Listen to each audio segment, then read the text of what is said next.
সাহাবায়ে কেরাম এক পর্যায়ে চলে গেলেন কোথায়? মদিনায়। কোথায়? তার মানে কোনো অবস্থাতেই যখন মক্কায় টিকতে পারলেন না তারা, বাধ্য হয়ে তারা কোথায় চলে গেলেন? কার নির্দেশে? আল্লাহর নির্দেশে। কেন গেলেন? কারণ মদিনায় কিছু তরুণ সাহাবী আওস ও খাজরাজ গোত্রে তারা ইসলাম কবুল করেছেন। সুবহানাল্লাহ। প্রথম দফায় 6 জন, তারপর 12 জন, তারপর 75 জন। কতজন? এবং এই 75 জন কিন্তু ভাই যেমন তেমন মানুষ ছিলেন না।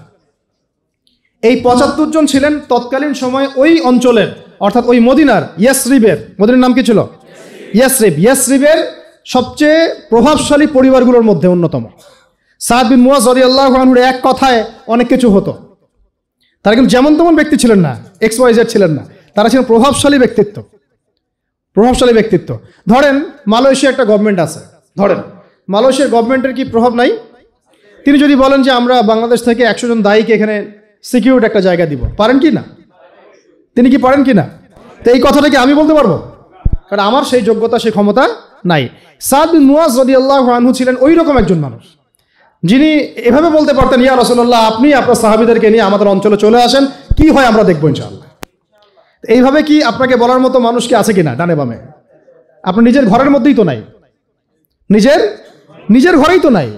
কয়জন আপনাকে এভাবে মানে অভয় দিবে যে হ্যাঁ ইসলামের প্রকৃত বাণী প্রচার করো, আমি তোমার সাথে আছি?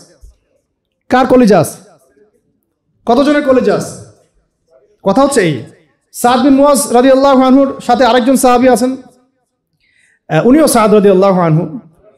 তো ওই সাদ রাদিয়াল্লাহু আনহু ছিলেন আরেকটা গোত্রের সর্দার আবার। তো এরকম বহু বরেণ্য সাহাবী, মুসআব বিন উমাইর রাদিয়াল্লাহু আনহু যখন হিজরত করে গিয়েছেন, তখন এই সাহাবীরা তাকে প্রোটেকশন দিয়েছেন, নিরাপত্তা দিয়েছেন, এবং তিনি নির্দ্বিধায় মদিনায় দাওয়াতের কাজ করতে পেরেছেন। তখনই কিন্তু 75টা ফ্যামিলি ইসলাম কবুল করেছেন। সুবহানাল্লাহ।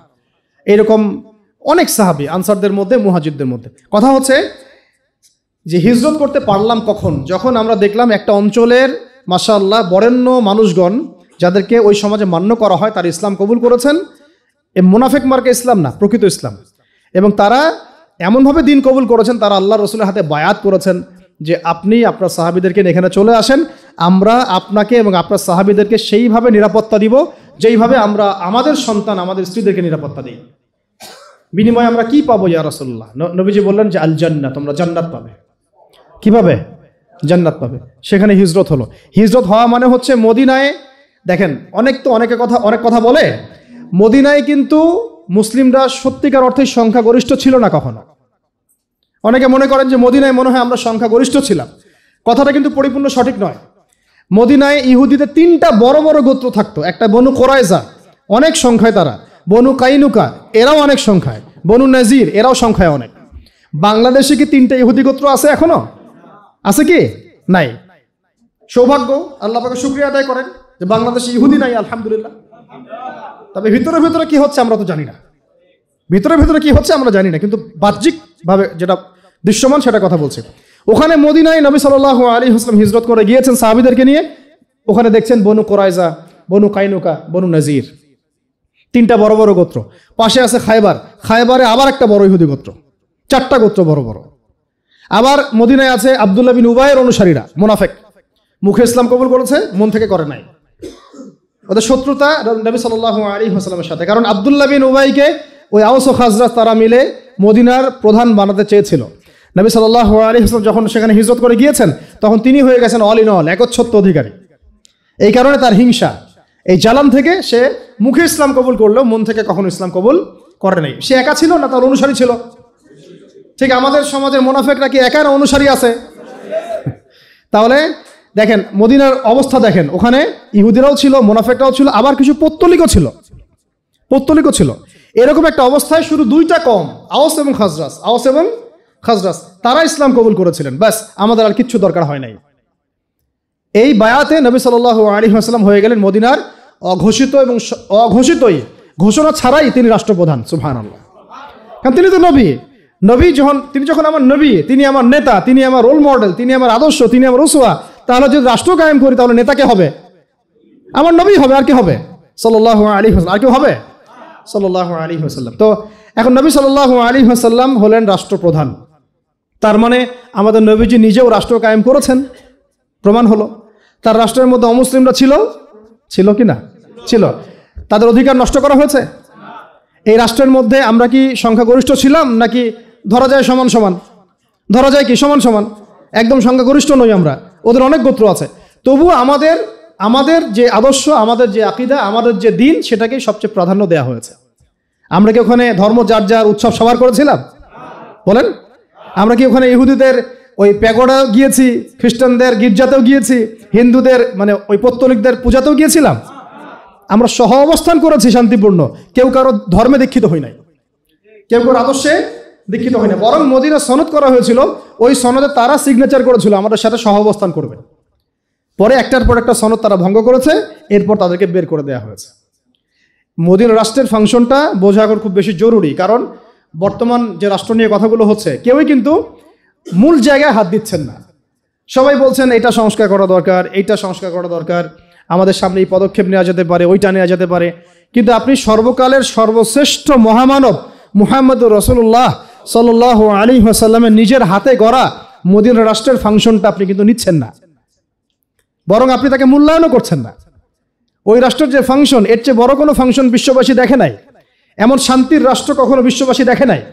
ওর উপর দাঁড়িয়ে দীর্ঘ 1250 বছর আমরা বিশ্ব শাসন করেছি। কত বছর? 1250 বছর। ওই রাষ্ট্র কাঠামোর উপর দাঁড়িয়ে উমর রাদিয়াল্লাহু আনহুর সেই 10 বছরের খেলাফত চলে গিয়েছে। কেউ এগুলো নিয়ে কথা বলছেন না, কারণ এগুলো নিয়ে কথা বলতে হলে কয়েকটা জায়গায় তাদেরকে আত্মসমর্পণ করতে হবে, যে আত্মসমর্পণটা তারা করতে চাইবেন না। কেন করতে চাইবেন না? আব্বু মাইন্ড করবে। কেন করতে চাইবেন না? আচ্ছা, কথা হচ্ছে আত্মসমর্পণ কোথায় করতে হবে?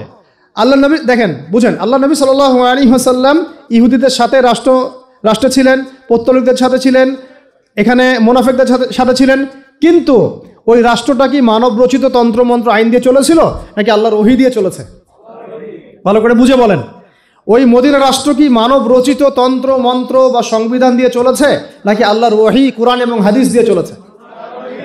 এই জায়গায় কি বাংলাদেশের 90% বেশি বলে ফেললাম, কম বলে ফেললাম, 99.99% যারা রাজনীতি করে তারা কি মানবে? আমাকে বলেন।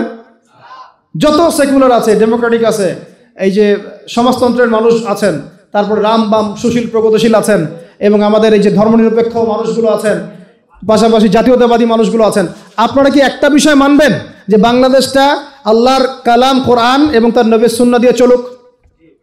দেখি কার বুকে সাহস আছে, কে বলেন যে হ্যাঁ আমি মানবো। আপনাদের কথা বলছি না, যারা এগুলো ডিল করেন তাদের কথা বলছি। মানবে কারা? এই দাড়ি টুপি বলা কিছু মানুষ। কারা মানবে? এই দাড়ি টুপি বলা, পাগড়ি জুব্বা পরা কিছু মানুষ, যাদেরকে তারা বলে মৌলবাদী। কি বলে?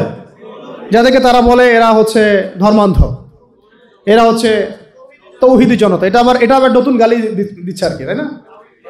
আপনারা বলবেন তাওহীদি জনতা এটা আমাদের ফখরের পরিচয়, এটা আমাদের গর্বের পরিচয়। তোমরা যদি তৌহীদি জনতা হতে না পারো, তাহলে কাফেরদের জনতা হয়ে যাও।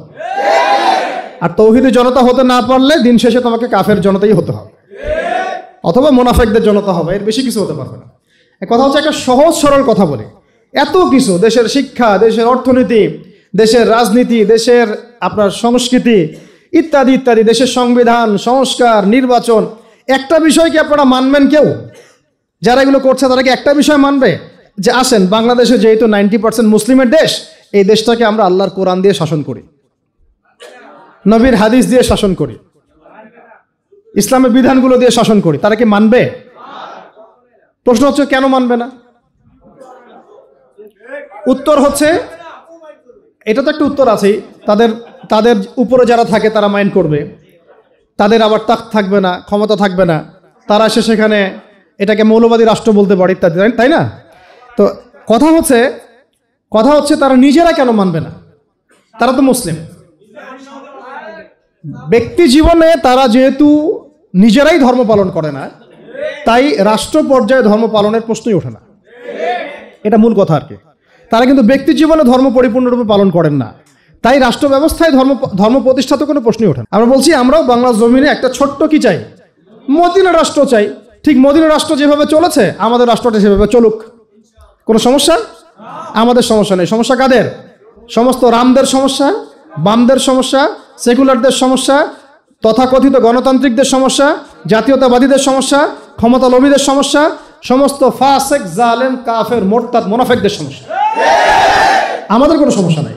আমাদের সমস্যা আছে? যদি চোরের হাত কাটা হয় আমরা খুশি হব, কিন্তু চোরের হাত কাটা হলে ওরা কষ্ট পাবে, কারণ কোন দিন যে তার হাতটা আবার কাটা যায়। রিবা বন্ধ হয়ে গেলে আমরা খুশি হব, সে রিবা বন্ধ হয়ে গেলে আমরা কি হব? খুশি হব। সে বন্ধ হয়ে গেলে কষ্ট পাবে। রিবা বন্ধ হয়ে গেলে ওর তো অনেক কিছু ধসে যাবে। টিকে আছে রিবার উপরে। ইকোনমিক্সের আলোচনা শুনেছেন? কিছুটা তো বুঝতে পারছেন নাকি?